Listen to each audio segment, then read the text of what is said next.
could toy with him, could outsmart him, would dance around, could keep him at length. And the Steelers have a little bit of that quality. They're so good defensively, and they're so emotional, and they're so physical. They overwhelm a lot of their mistakes.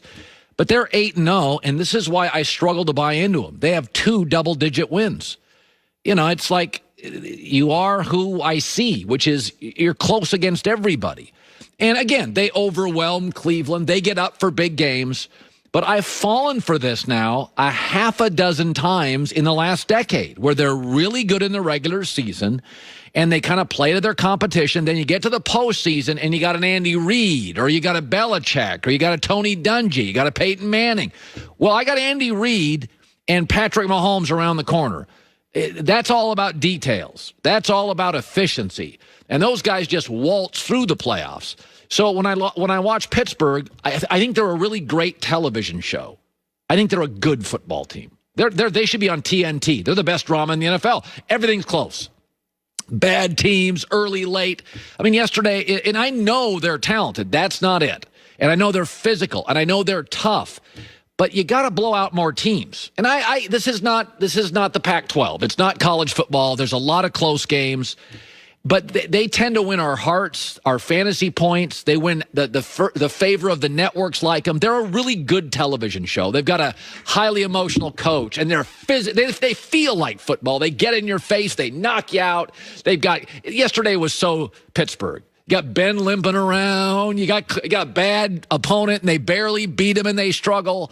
And they're wildly popular, and I get why people love the Steelers. They're a great television show.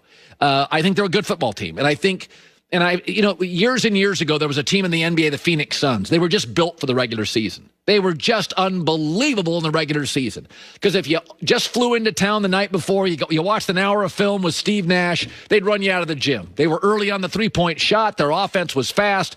But if you played them for 7 games, they were not built for the postseason. They could not defend the post.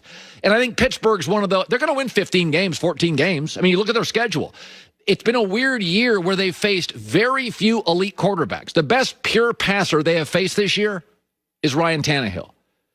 I mean, Jeff Driscoll gave them fits. So you can fool me once, but, shame on you. Twice, shame on me. I've just seen this before. Play down a competition, can't finish people off. Popular, fun, get it. Here's Big Ben after.